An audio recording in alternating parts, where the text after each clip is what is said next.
This program contains dramatic reenactments and material that may be disturbing to some audience members. Viewer discretion is advised. When Mathew McGough and his daughter Shannon get lost in the Australian outback, their camping trip descends into a living hell. Shannon, get out! Run now! It was the worst moment of my life. Mathew faces a desperate battle to save his daughter. It was just like, it's hopeless. We weren't going to make it. In one of the most hostile places on Earth. We played together, laughed together, cried together, and now we're going to die together.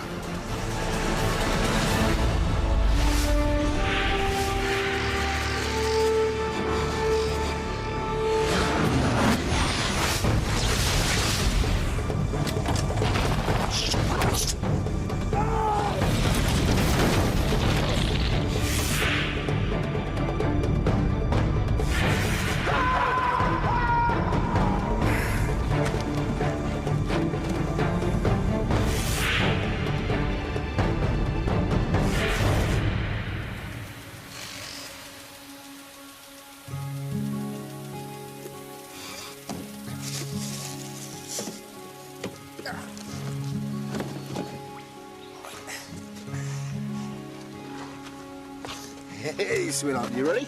Yeah. In a remote town in Western Australia, Mathew McGough and his young daughter Shannon are about to set off for an overnight fishing trip. Shannon's my only child. We had a really good relationship, really real friends as well as father and daughter. Got on along really well. We always used to laugh and play together a lot.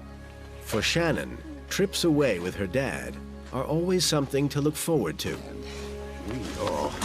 Off ski. Me and my dad were pretty close. We used to go away on weekends a lot. Mum, we're going! We'd go fishing, bushwalking, go camping and stuff, because that was the kind of thing he liked to do. Be safe. Mathew is recently separated from his wife Irene, but she knows how much Mathew cares for Shannon, and she's more than happy to see them spend time together. Shannon loved camping, and so they used to quite regularly go on camping trips and nothing ever happened, so there was never any reason to worry. We're off, sweetheart.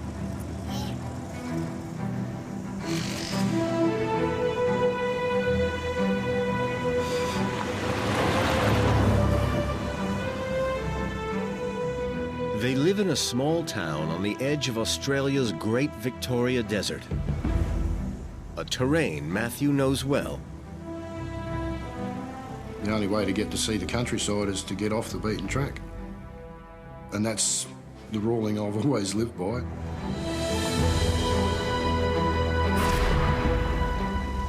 there. What? Oh, wow. The plan today is to drive just 40 miles into the outback, camp for the night, and head back the next day.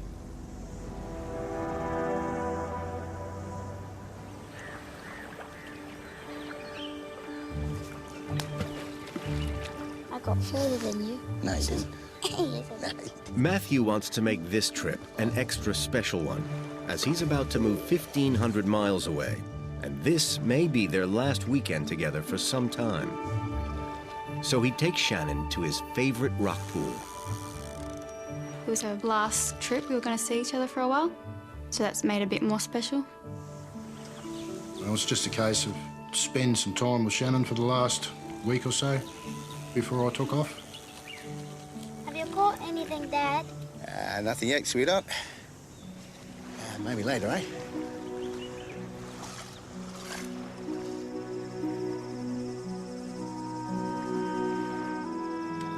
That night, father and daughter enjoy an idyllic evening together in the outback. One of my favourite parts was probably laying under the stars and watching them, and Dad would point out things that he knew from his childhood. Yeah, just checked out the stars and the moon and listened to all the nightlife coming out to play. Like a kind of a bonding thing, which was good.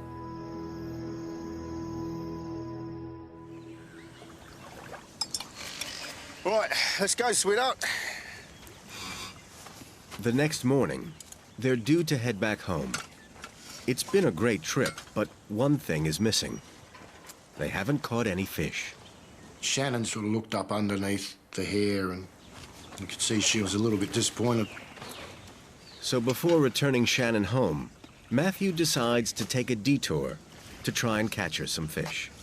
Listen, sweetheart, I've got an idea. Jump in. I sort of had a bit of an idea where there was another dam, a fair way away, but yeah, had a general idea about where to go.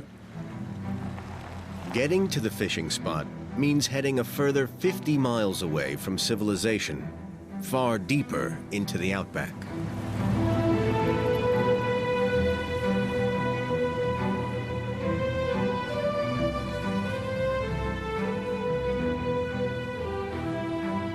It's a vast expanse of desert, covering more than 100,000 square miles. Dangerous and inhospitable, one of the hottest places on Earth. The Australian Outback is an unforgiving place. It's very harsh, the heat. You're looking 45 degrees Celsius, stinking hot, simple as that. Matthew and Shannon drive for over 2 hours, deeper and deeper into the desert. But there's no sign of the waterhole. We're just pretty much going through a bush track, not well defined on the ground or anything. It's just virtually a couple of wheel tracks going through the scrub. His 4x4 is a tough vehicle, but Matthew is soon driving into ever rougher terrain.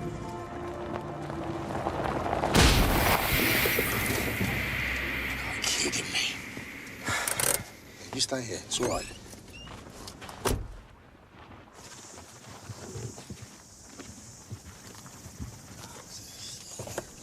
What happened, Dad? It's a tyre. It's no problem.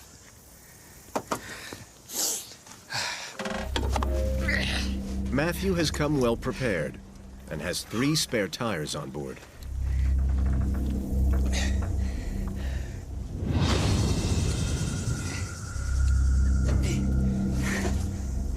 I wasn't in particularly good mood of changing a tyre at that time of the day. I was sweating, yeah, I was bloody soaked to the bone.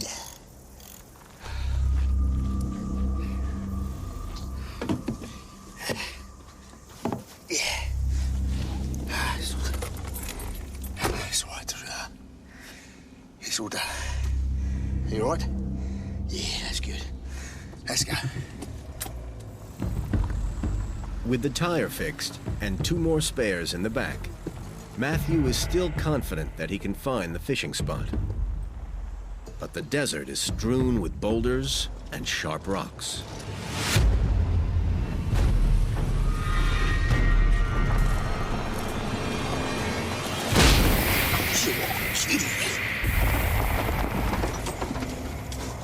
What was that, Dad? It's the tyre. I'd only gone a couple of miles and then I had to change another tyre. It's now mid-afternoon, the hottest time of the day, with the temperatures hitting 115 degrees Fahrenheit. And Matthew begins to have doubts about his quest to search for the second rock pool. I was just wondering whether it was all worth it or not, pretty much.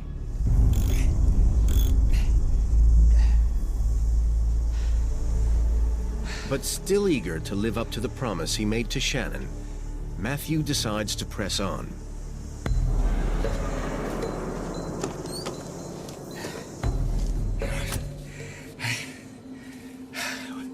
We'll be fine. Let's get going. By my calculations, we're about halfway from where we'd come from to where we were going. And what's the point of turning around? Might as well continue on.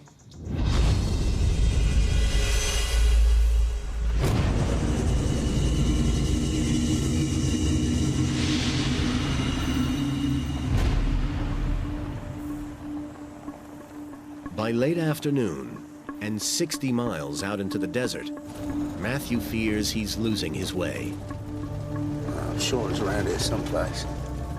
I sort of run out of road. I lost me track.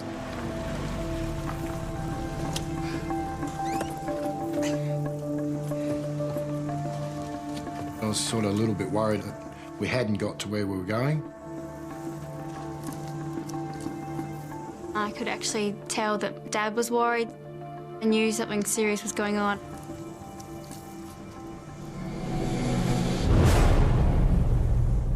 With just one spare tire left, Matthew abandons his quest to go fishing and decides that it's time to get Shannon home.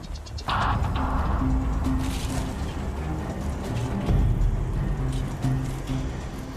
had one more spare tyre, but the way I was going through the tyres, I didn't think I had enough.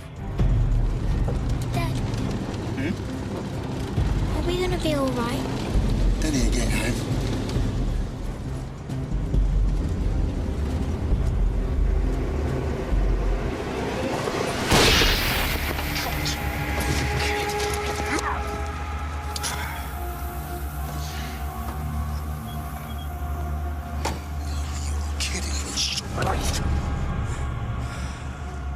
I was pretty peeved about the idea of getting a third puncher, again in the stinging heat.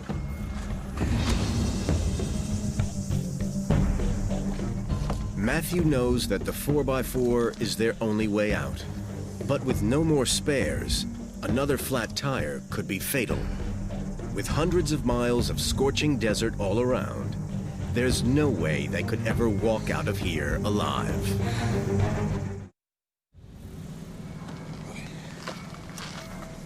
You all right, sweetheart? Yep. Good. Right, let's go. Going us, Daddy. Shannon said, we lost Dad, and I said, oh, I think so. No use lying to her, you know. Matthew presses on, hoping to come across a track that will lead them to safety.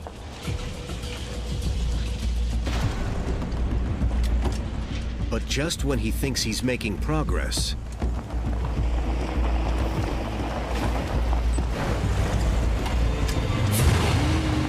the 4x4 suddenly stops in its tracks. Oh, you gotta be kidding me. What happened, Dad?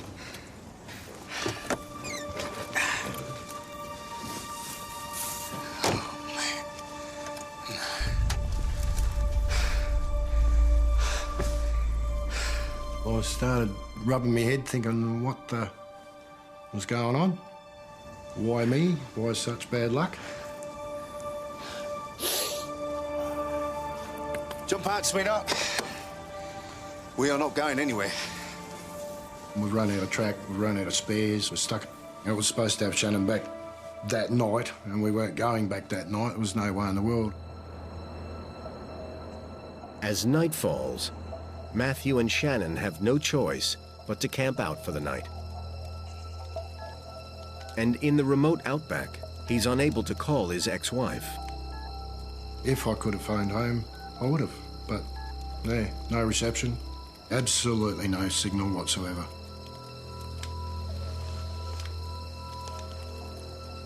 At that point, I was thinking that, yeah, I might have made the wrong decision by not turning around and going back. We'll be fine. Let's get going. I was calling myself the biggest idiot under the sun.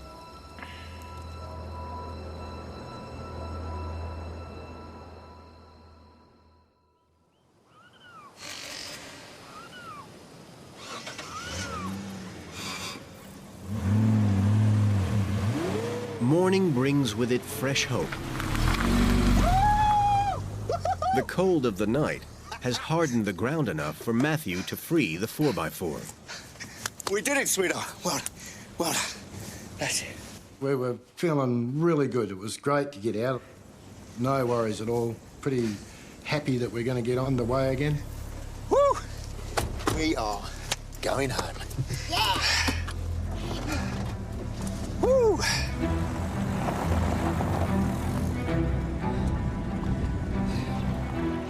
But they've hardly got moving when disaster strikes again.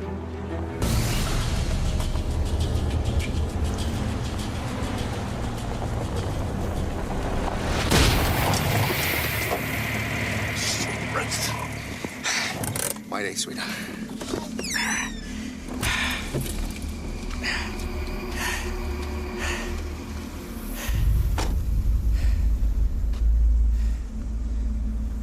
Another puncher. I was cranky. Man, was I cranky. Got no more spares. And, yeah, we is in trouble. Big time.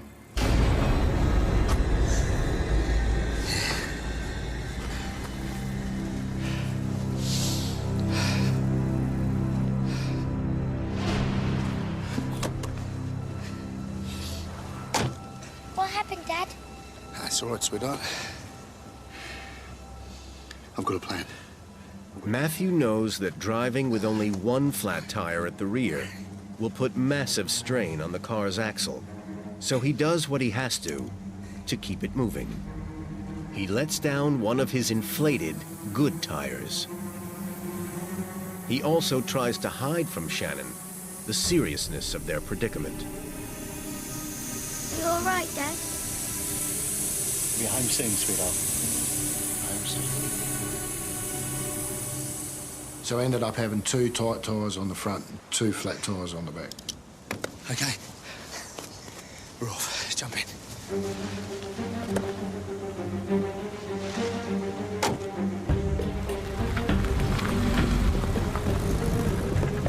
They crawl along at only 5 miles an hour, completely lost in the vast burning desert. I was in 4-wheel drive, I was just pushing along, straightened the steering wheel up and just kept going. We'll be fine. Yeah. But running the car on 2 flat tires in this scorching heat is putting enormous strain on the engine.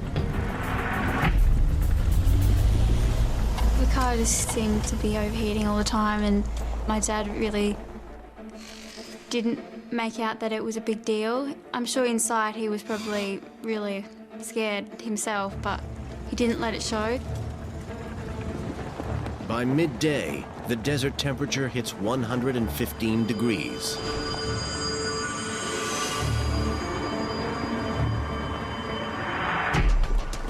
Whether it was an electrical fault or whether it was dry grass pushed up around underneath the hot exhaust system, I don't know, but I noticed smoke coming out from underneath the bonnet.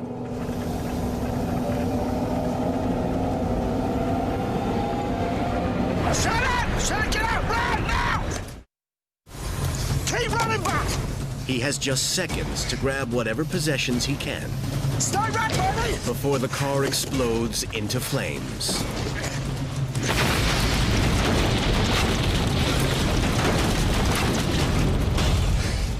It's okay. It's okay. It's okay. They can do nothing as they watch the car burn. Their only means of escape is destroyed. And we just sat there and watched it burn, and I was giving her a cuddle and trying to reassure her that we'd be right. Yeah, she was scared. She was very scared, yeah.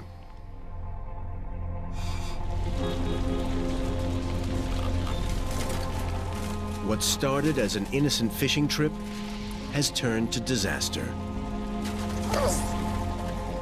Matthew's only way of getting Shannon out of the desert is gone.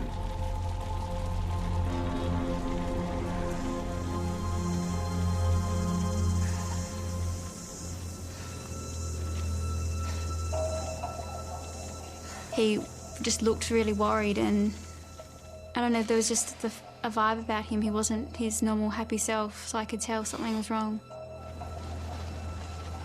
What's wrong, Daddy?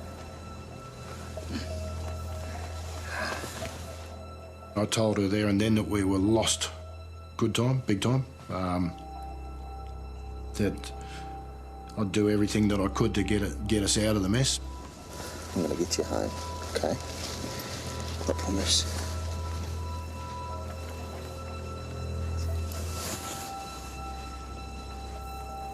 I couldn't whinge or complain about it.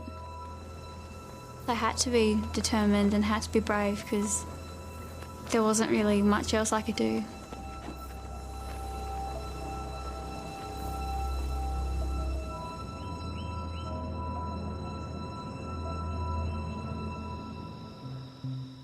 It's been 36 hours since Shannon was due home. Her mother, Irene, has called the police, and they've launched a search. Hello? Nothing door. But there's still no sign of Shannon and her dad. All right. All right, just let me know, all right? It was just really, really scary. I couldn't sleep. I was just worrying where they are, and there's nothing you can do. You want to do something, but you can't.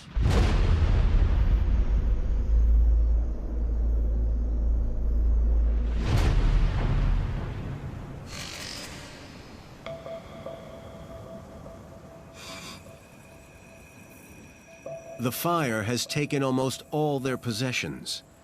They are left with just the outer cover of their tent, a few cans of food, and just 2 liters of water. I knew water was going to be a fairly big issue. We didn't have a lot of water. In the sweltering heat, Shannon is already suffering the effects of dehydration. I remember my skin felt really dry and tired and having headaches and feeling dizzy. In these extreme conditions, an average person needs at least 1 liter of water per hour. I sort of thought then that Shannon going to have to keep an eye on what she drank, you know, like I had to ration her. Again, I still wasn't drinking much. I'd probably have a sip here and there and that was it.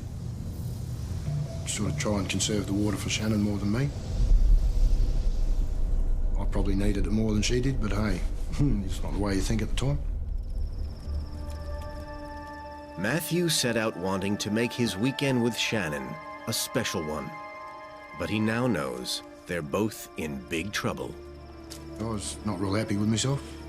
I was the driver, I was the dad. It was my fault that we were there. But can't dwell on it too much, got to do something about it, and that's all there was to it, and that's what I was going to do.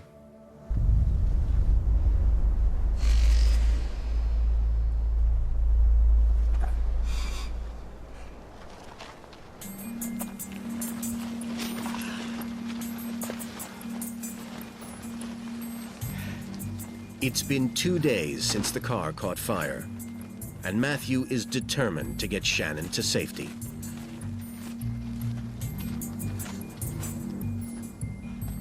But stranded in the endless expanse of Outback, their situation is looking bleaker with every passing hour. Then, on the horizon, Matthew spots something. It's an old radio tower, a possible lifeline. And I thought maybe I could get up there and get some mobile phone reception, you know, get up high, get a signal. He knows the best chance of them being rescued is to stay put. The golden rule in the Outback is don't leave your vehicle. If somebody is in the area and can find you, they'll come to that vehicle.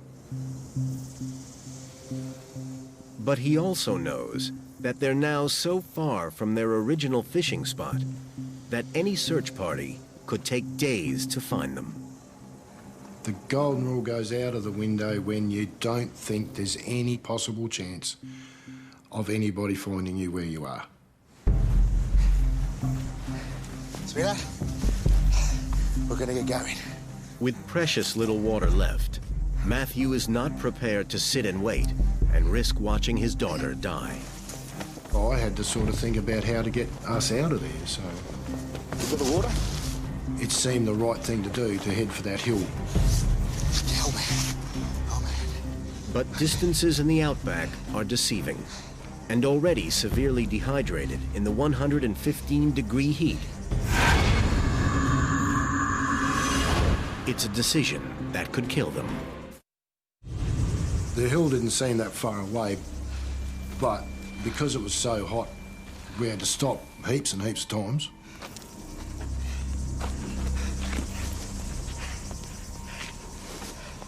It's all right.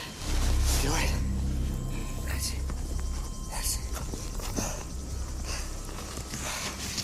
Come on. The closer we got to it, the distance just seemed to go further and further and further.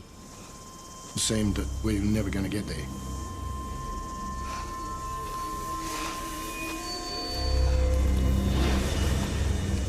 A lot of sweating, a lot of reassuring Shannon we'd be right.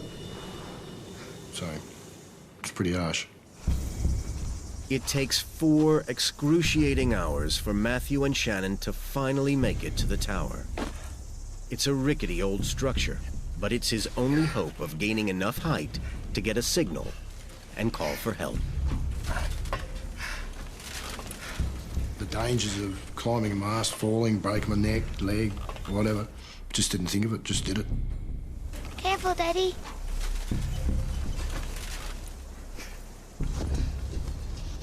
I had to get the highest point that I could to see if I could get signal from a mobile phone.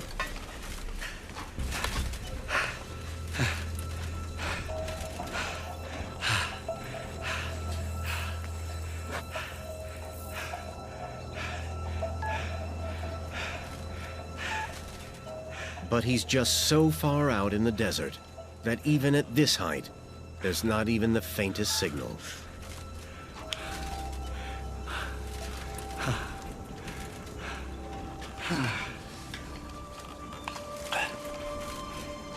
So I stuck it back in my pocket and climbed back down the mast. Disappointed.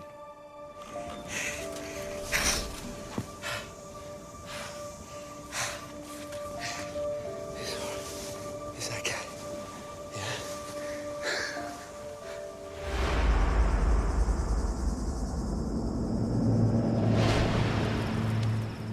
It's their 5th night out in the wilderness.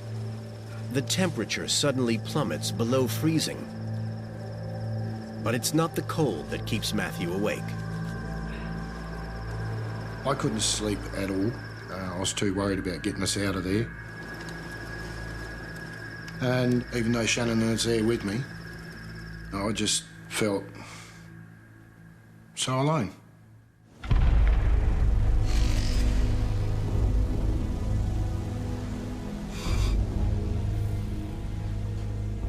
Mathew and Shannon have been living on scraps of food and sips of water for nearly 3 days. We're virtually down to no water, and I think we're on our last can of food. Out of options, they can only sit and pray for rescue.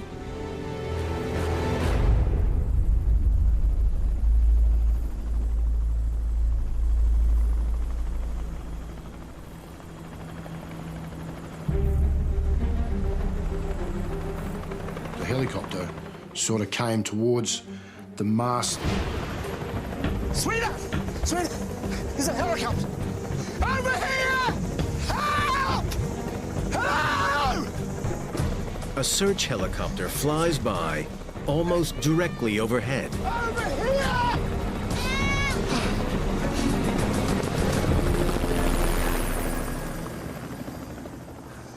But in the vast expanse of the desert, they're just too tiny to be spotted. I just felt devastated. I was just, felt lousy. Absolutely lousy. Just couldn't believe they didn't see us.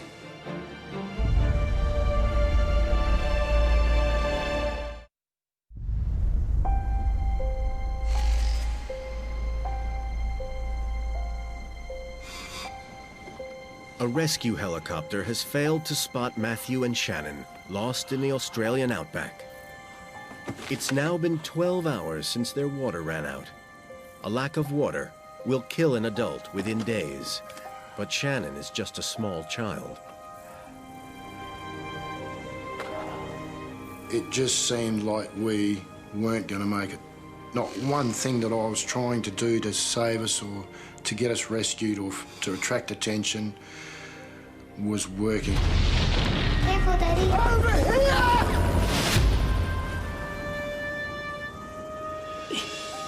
I told Shannon that if we don't get found today, I doubt very much whether we'll get through tomorrow. I doubt very much at all. All I wanted was just to go home, and having my dad tell me that that might not happen, that I might not be able to do that, it was quite upsetting for me. It made me feel useless.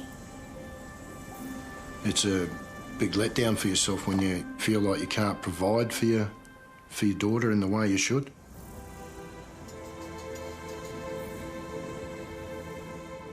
Matthew decides that their only hope of being spotted is to strike out in the direction from which the helicopter came.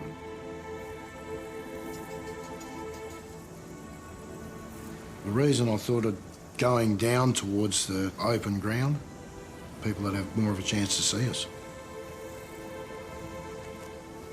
But walking on in the blazing midday sun only dehydrates them further.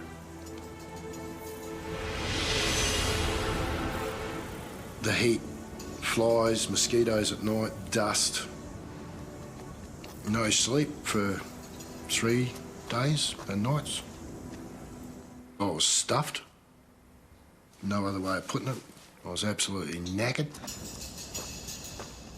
Shannon can take little more. The heat has exhausted her, and she is now so weak she can barely walk.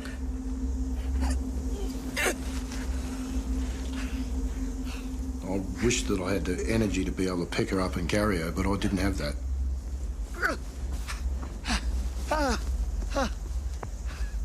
I might take 2 or 3 steps, but yeah, that was it. I had to put her down again. I couldn't do it.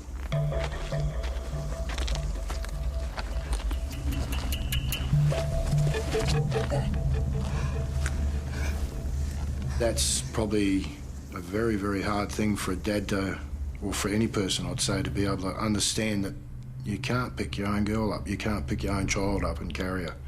You just don't have the energy to do it, and that's a pretty hard thing to come by, to understand. Very hard.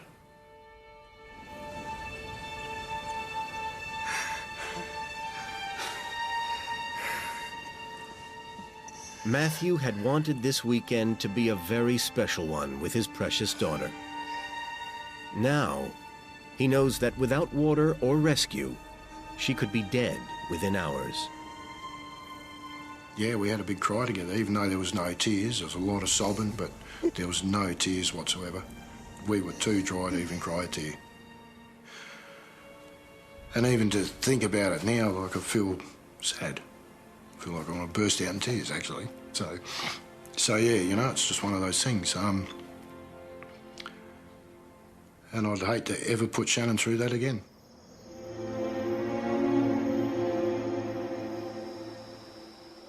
Back at her home, Shannon's mom is running out of hope that her daughter will be found alive.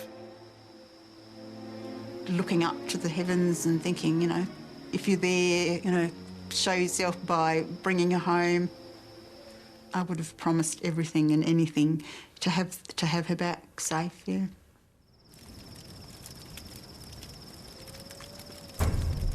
Their plight is hopeless, but Matthew won't give in till he has done everything he can to save Shannon. I couldn't sleep. I had to get us rescued, and that was all there was to it. I got a log burning, and I took that out onto the flat and just started waving it around. Hello! Just trying to get attention. Somebody's attention, anybody's attention. Hello!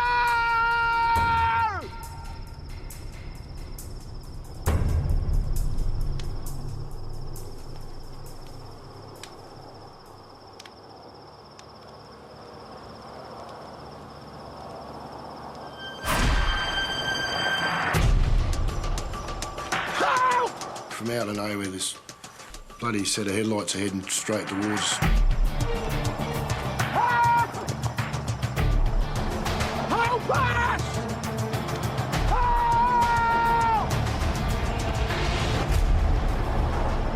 The car was coming towards us and then it just veered off.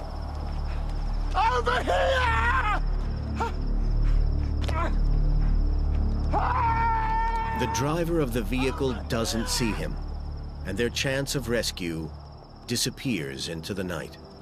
That feeling of elation just got shot down in flames. To see those taillights disappearing into the distance was just the worst moment of my life. With the chance of rescue gone, Matthew is convinced that he and Shannon will not survive the night. We'd played together, laughed together, cried together, and now we're going to die together.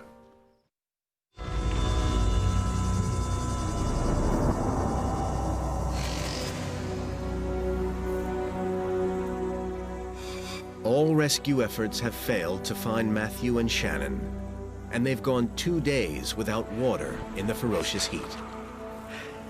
Extreme dehydration is causing Shannon's organs to shut down. She and her dad are both close to death. I doubt very much whether we would have survived an 8th day. Pretty bloody sure of it, actually.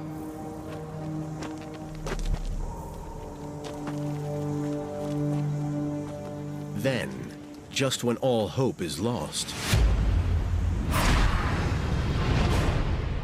they come across a track. It's where the car must have driven past them the night before. I was not going to leave the track. We're following it in the hope that this vehicle would come back or another vehicle had come through.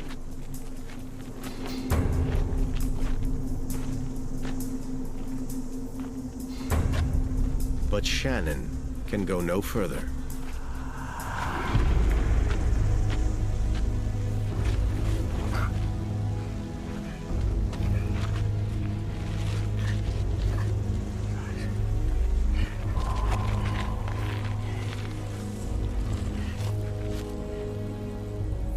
Shannon wasn't saying much at all.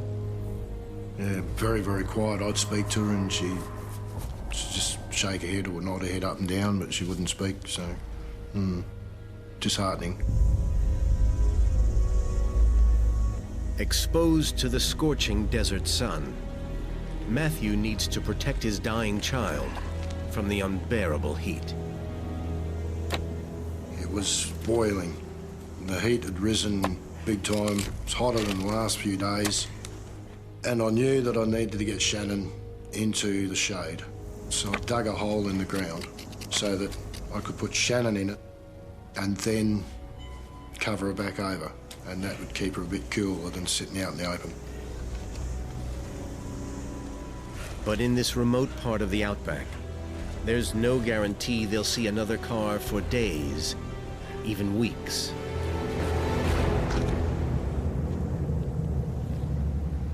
Matthew knows he may have just dug his daughter's grave.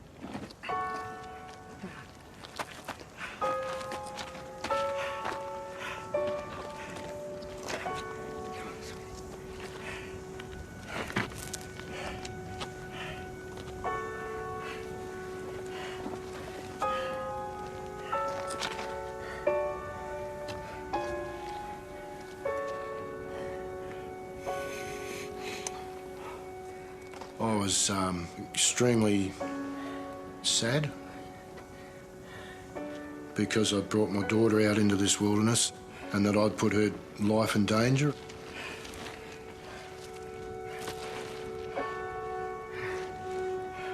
After 8 days battling to keep himself and his daughter alive, Matthew finally gives up.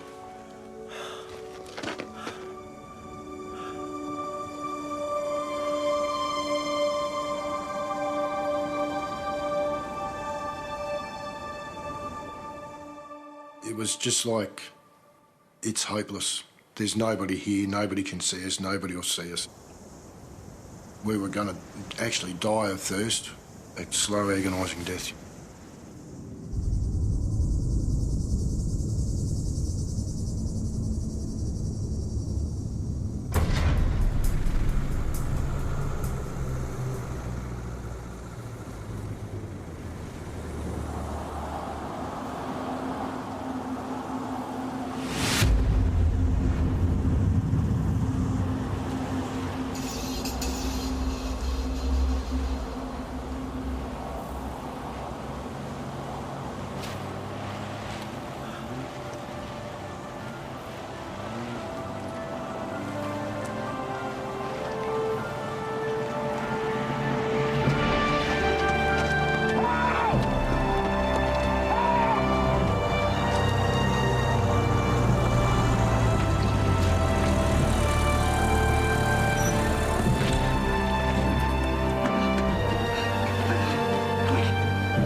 Dad rushing back over and waking me up and saying that he'd been found.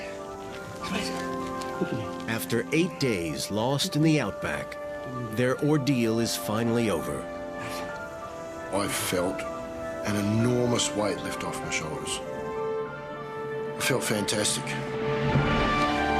Just felt like forever, and then to see the car, I still remember the car pulling up, and this little girl coming out, and me just crying and crying and putting her in my arms. And she said, I know why you're crying, Mum, because you're happy to see me. And I was, yeah. Doctors estimate that when she was found, Shannon had just a few hours to live. Is it a miracle? Yeah, I'd say it's a miracle.